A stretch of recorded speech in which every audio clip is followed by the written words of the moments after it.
Salut à tous, ici le coach Joe Brains. Dans cette nouvelle vidéo, nous allons parler de la mémoire. Nous allons parler de 3 stratégies à appliquer pour mémoriser tout ce que vous voulez rapidement. Avant d'entrer en profondeur, je vais commencer par vous raconter une histoire. Quand j'étais au lycée, j'ai souffert de problèmes de mémoire. Et en classe de première C, pour ceux qui connaissent, C signifie scientifique, série scientifique, où les matières comme les mathématiques étaient de mise. Le 28 juin 2013, autant pour moi, j'ai échoué lamentablement mon épreuve de mathématiques à cause d'un trou de mémoire. Ce jour-là, pendant que j'étais en train d'écrire sur mon épreuve, spontanément, c'est comme si à l'intérieur de ma tête, il y avait un blanc qui s'était installé. Et depuis cet épisode-là, je n'ai cessé de me poser la question, comment développer une bonne mémoire? Comment retenir des choses pour ne plus me retrouver à vivre un tel épisode dans ma vie? Aujourd'hui, j'écris des livres, je coach des gens, il y a des résultats. Mais je veux partager une méthode en 3 étapes très simples qui m'aide à retenir ce que je veux. Je l'appelle la méthode ARE. A-R-E. A-R-E. OK. Première méthode. Association. Notre cerveau est fait de connexions neuronales. Notre cerveau est fait de connexions neuronales. C'est-à-dire, il fait des associations. Il fait des associations entre plusieurs neurones. C'est l'association de plusieurs neurones qui donne une mémoire.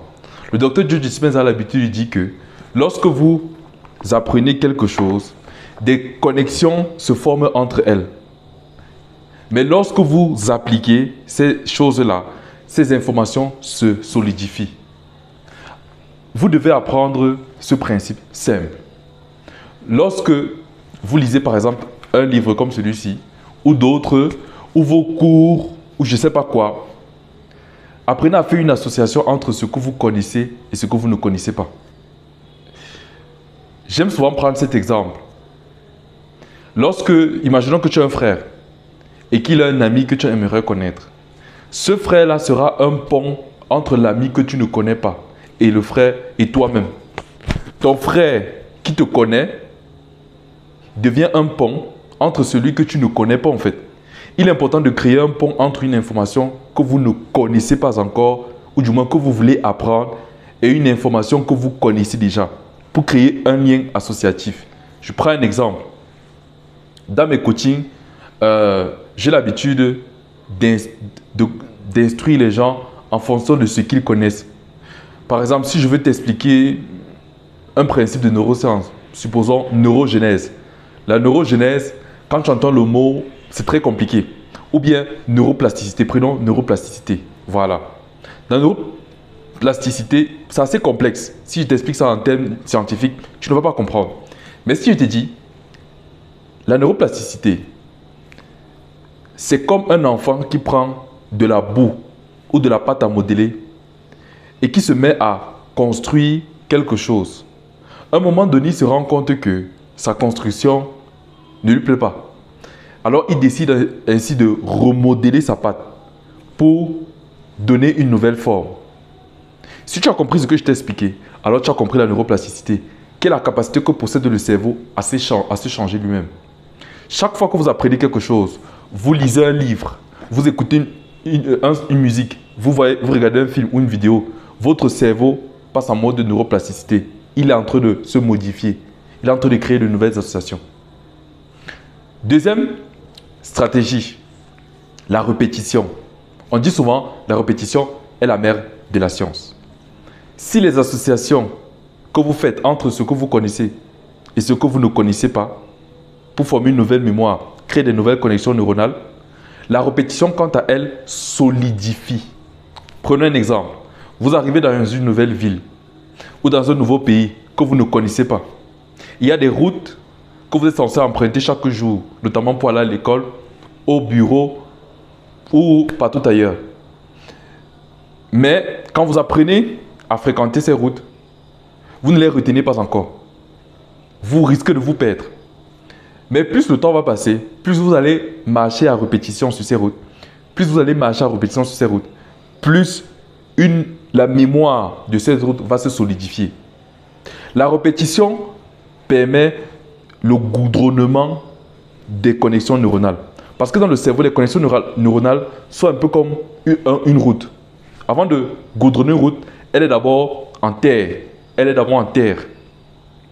Maintenant, c'est avec le temps, quand la route est fréquentée par beaucoup de gens, qu'on la goudronne. Le goudron facilite la circulation entre les informations. C'est ce qui se passe dans le cerveau. La répétition permet la facilitation, la solidification du chemin par le goudron et ça permet une circulation rapide des informations. Le dernier élément, qui n'est point des moindres et qui est très important, surtout pour les filles, surtout pour les femmes, ce sont les émotions.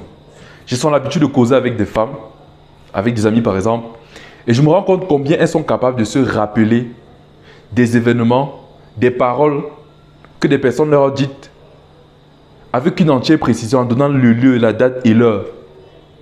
Avez-vous déjà vu ou avez-vous déjà fait quelque chose de pareil? C'est grâce à quoi? L'émotion. Si les associations permettent de créer des connexions entre des neurones et que la répétition permet la solidification, l'émotion est ce qui sert de latérite. Avez-vous déjà cassé un objet ou bien quelque chose et puis vous vous rendez compte que c'est possible de recoller cela? Vous utilisez notamment soit une colle, soit un super glue, soit un ruban adhésif pour que les deux parties adhèrent.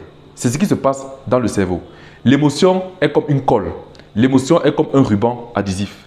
L'émotion est comme la latérite qui permet de solidifier le gravier commun sur la route. Ou c'est comme le ciment qui permet de relier deux vapeurs. Donc, quand vous apprenez quelque chose, comme par exemple ce livre, vous retenez des choses en fonction de l'émotion que vous ressentez. Et c'est ça la puissance des films ou des dessins animés. C'est que les films nous transportent dans une histoire qui sont capables de générer des émotions en nous.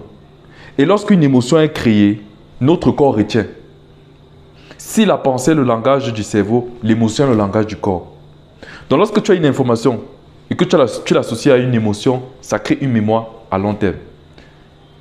Par exemple, il y a des souvenirs dans votre vie que vous ne pourrez jamais oublier. Pourquoi? Ça a une charge émotionnelle.